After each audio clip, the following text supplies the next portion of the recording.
السلام علیکم۔ آج ہم جن خاتون کے بارے میں ڈسکس کریں گے ان کا نام ہے حضرت خولہ بنت ثعلبہ۔ حضرت خولہ کا تعلق انصار کے قبیلے سے تھا۔ ان کا نکاح حضرت اوس بن صامت سے ہوا۔ حضرت خولہ ایک عام گھریلو خاتون تھیں اور گمنامی کی زندگی بسر کر رہی تھیں کہ اچانک ایک ایسا واقعہ پیش آتا ہے جس کے بعد ان کو لازوال شہرت نصیب ہوتی ہے اور صحابہ کرام کے نزدیک ان کا مرتبہ بہت بلند ہو جاتا ہے۔ حضرت خولہ کا واقعہ ایک انقلابی واقعہ ہے جس نے زمانے جاہلیت کی ایک جابرانہ رسم کو چیلنج کیا۔ جس سوسائٹی میں حضرت خولہ رہ رہی تھی اس سوسائٹی میں ایک پریکٹس پریولنٹ تھی جو کہ اینٹی ویمن تھی اور اینٹی چلڈرن تھی، اینٹی فیملی تھی۔ حضرت خولہ نے اس پریکٹس کو چیلنج کیا اور اس کا سلوشن طلب کیا۔ عام طور پر اگر ہم کسی خاتون کو انقلابی کہتے ہیں تو ہمارے ذہن میں ایک خاص تصویر آتی ہے جس میں خاتون سیف بدست میدان جنگ میں سفارہ ہوتی ہے، لیکن اصل انقلاب تو وہی ہے جو زمانے میں تغیر پیدا کر دے اور بے بنیاد اور غیر اخلاقی رسموں کا خاتمہ کرے۔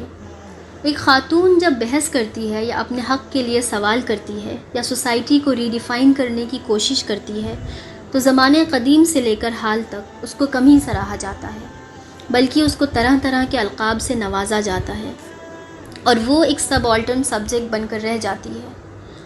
یہاں پہ جس واقعے کا ذکر ہے وہ ہے زہار کا واقعہ۔ عرب کے معاشرے میں زہار کی پریکٹس بہت عام تھی۔ شوہر اور بیوی میں اگر لڑائی ہوتی تو شوہر غصے میں آ کر کہتا تو میرے اوپر ایسی ہے جیسے میری ماں کی پیٹھ۔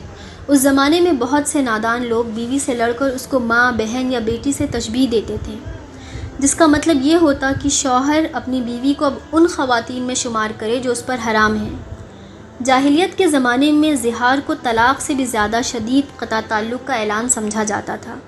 طلاق کے بعد رجوع کی گنجائش رہتی تھی، لیکن زہار کے بعد ایسی کوئی گنجائش باقی نہ رہتی۔ حضرت خولہ بنت ثعلبہ کے شوہر اوس بن صامت نے بھی ان سے غصے کی حالت میں زہار کر لیا۔ بعد میں انہوں نے رجوع کرنا چاہا اور دوبارہ سے اپنی ازدواجی زندگی کو قائم کرنا چاہا، ان سے انٹیمیٹ ہونا چاہا، تو حضرت خولہ نے انہیں یہ کہہ کر روک دیا کہ زہار کے بعد ان کے بیچ میاں بیوی کا تعلق رہتا ہے یا نہیں اس کا فیصلہ رسول اللہ کریں گے۔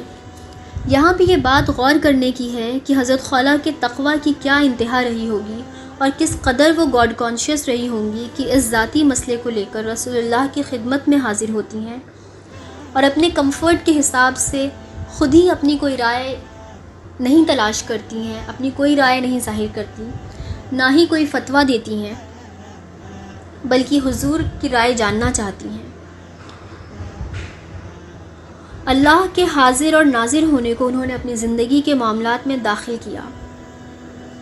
اپنی فریاد لے کر حضرت خولہ رسول اللہ کی خدمت میں حاضر ہوتی ہیں، ان کے سامنے فریاد کرتی ہیں کہ زہار کے بعد میرے اور میرے بچوں کا سرپرست کون ہوگا، ہمارا کیا ہوگا، آپ اس مسئلے کا کوئی حل نکالیے۔ حضرت خولہ دیر تک حضور سے اس مسئلے کو لے کر بحث کرتی ہیں۔ حضور کے پاس اس وقت تک زہار کی نسبت سے کوئی حکم نہ آیا تھا، ان کے پاس ایسی کوئی وحی نہیں آئی تھی جس میں اس مسئلے کا سلیوشن ہو۔ سو حضور نے اپنا فیصلہ سنایا کہ اس بارے میں وہ کچھ نہیں کہہ سکتے اور تم اپنے شوہر پر حرام ہو۔ اس جواب کو سن کر وہ حضور سے اور زیادہ عاجزی کرنے لگیں اور بار بار اپنی مشکلات کا حوالہ دیتیں، اپنے شوہر کی طرف سے دلیل پیش کرتی کہ انہوں نے مجھے طلاق نہیں دی، انہوں نے طلاق کے الفاظ استعمال نہیں کیے،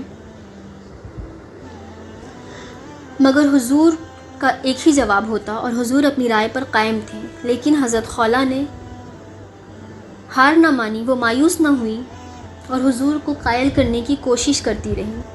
پھر انہوں نے اپنے ہاتھ اٹھائے اور اللہ سے دعا کی، اللہ کی عدالت میں اپنی عرضی داخل کی۔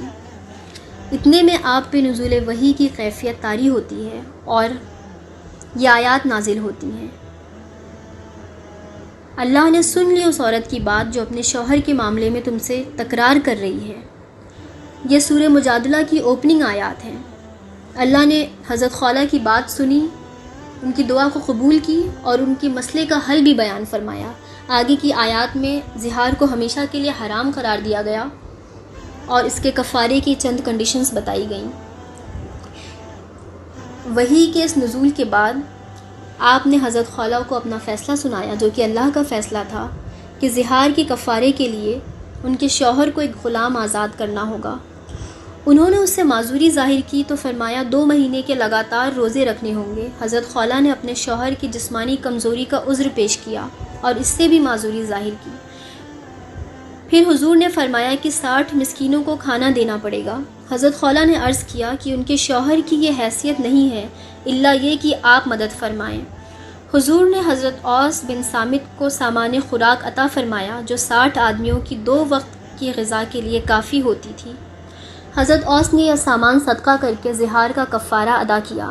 بعض روایات میں یہ بھی آتا ہے کہ جتنی مقدار حضور نے عطا فرمائی اتنی ہی خود حضرت خولہ نے اپنے شوہر کو دی تاکہ وہ کفارہ ادا کر سکیں۔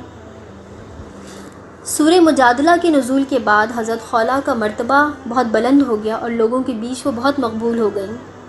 ایک بار حضرت عمر کچھ اصحاب کے ساتھ کہیں جا رہے تھے۔ راستے میں ایک عورت ملی اور اس نے ان کو روکا۔ آپ فوراً رک گئے اور سر جھکا کر دیر تک ان کی بات سنتے رہے اور جب تک اس نے اپنی بات ختم نہ کر لی آپ کھڑے رہے۔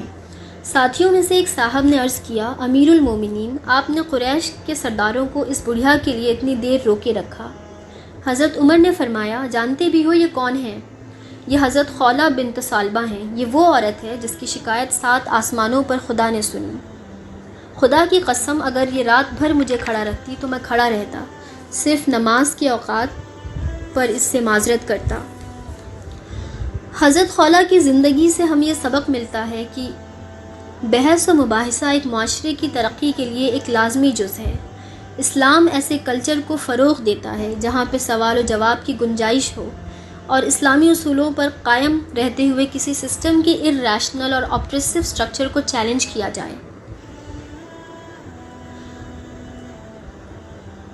یہی وجہ ہے، تدبر کی یہی وجہ ہے کہ اسلام میں اجتہاد کو بہت اہمیت حاصل ہے۔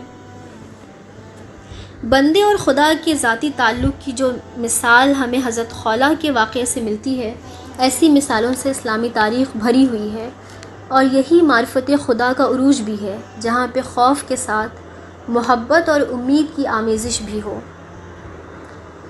دوسری اہم چیز جو زہار کے واقعے سے پتہ چلتی ہے وہ یہ ہے کہ ہم اپنی زبان سے جو کچھ بھی نکالتے ہیں اس کے لیے ہم اکاؤنٹیبل ہوتے ہیں، خواہ وہ مذاق میں یا غصے کی حالت میں ہی کیوں نہ نکالی گئی ہو۔